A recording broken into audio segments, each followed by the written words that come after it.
Hello, I'm Steve Weber, the host of Essential Book Drop. Today we're talking about the 3 new releases that we think you should know about. As always, I'm joined by my co-host, Cassandra. Hello, Cass. Hi, Steve. Cass, let's go with number 1. Let's do it. And this is, it's a fantastic stack of sources today. It really is. They kind of showcase the whole spectrum, right? Yeah. From, super sweet escapism all the way to, well, something much darker. Exactly. We are absolutely going on a journey, starting with that escapism and then getting into the shadows a bit. I like it. So let's jump in with that first one, Royal Icing by Madison Score.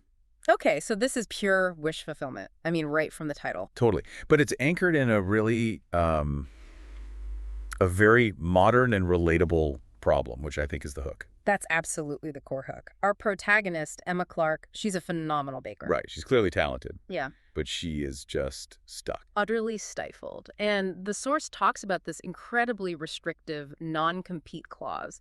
Which is just brutal. It basically ties her to this Manhattan bakery where she gets absolutely zero credit for her own work. She's doing all the work for none of the recognition. You feel that deep professional resentment from page 1. You really do. And that's what drives the whole plot. It's not just about, finding a prince. No, not at all. The stakes here are economic and they're foundational. Emma needs money and fast. For her mom, right, after a health crisis. Exactly. And more importantly, to finally fund her own bakery.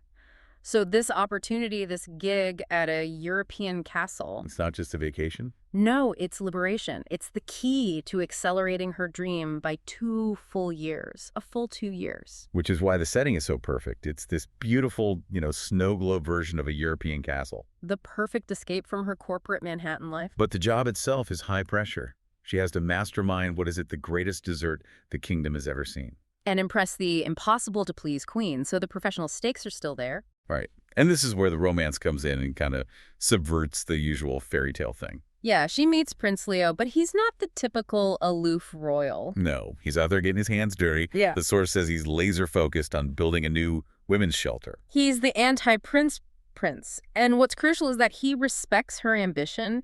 He sees her as a professional peer. Which makes their connection feel earned.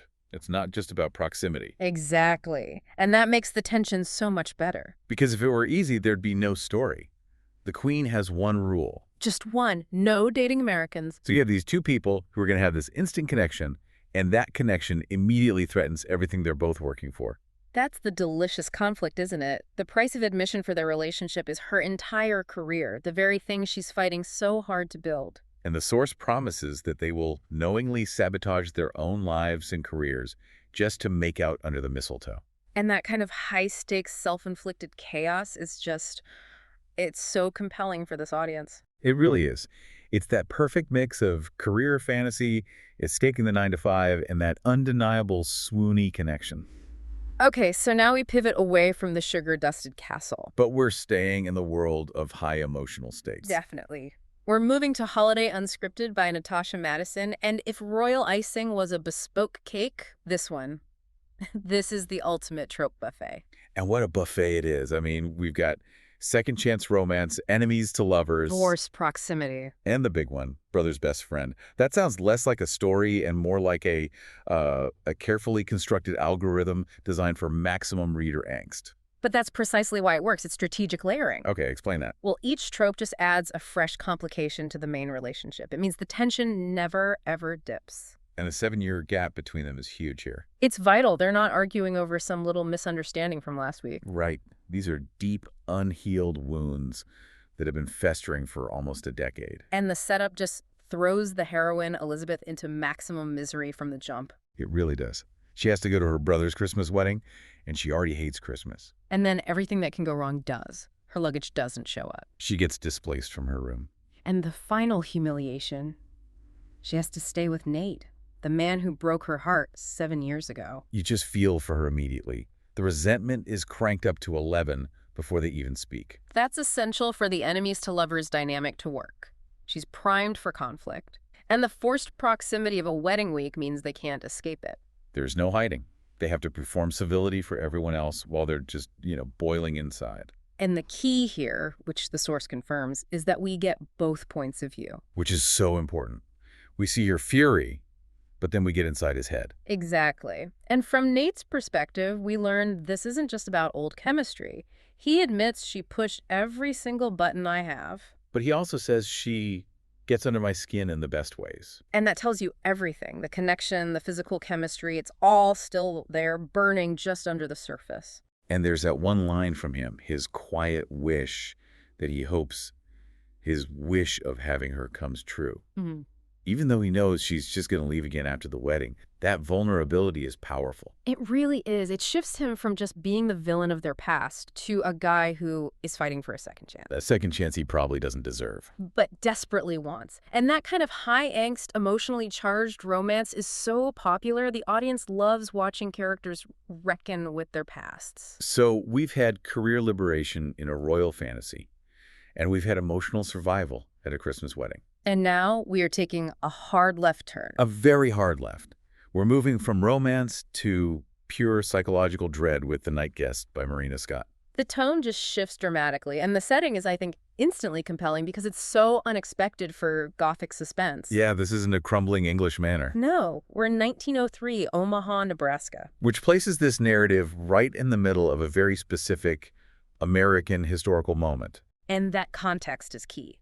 The sources tell us spiritualism was incredibly fashionable at the time. It was almost entertainment for grieving families looking for closure. Which grounds the horror in something very real.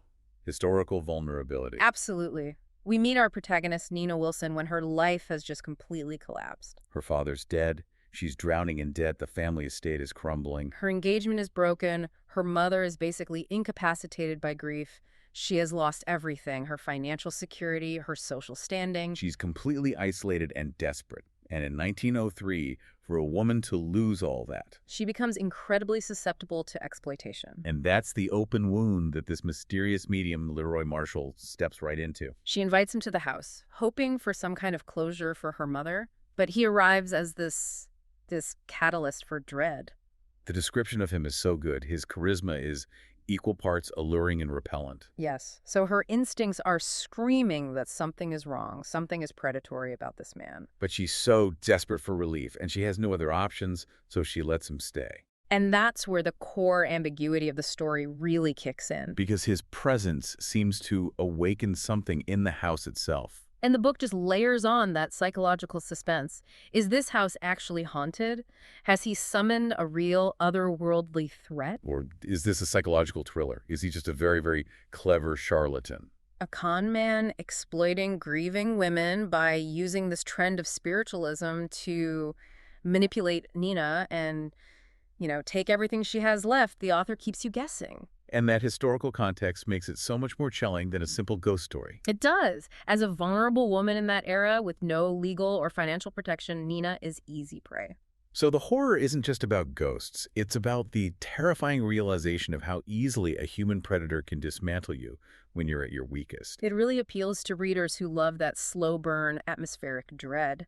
The kind where you're constantly questioning what's real and what's in the protagonist's head. Okay, so we've covered the full spectrum here.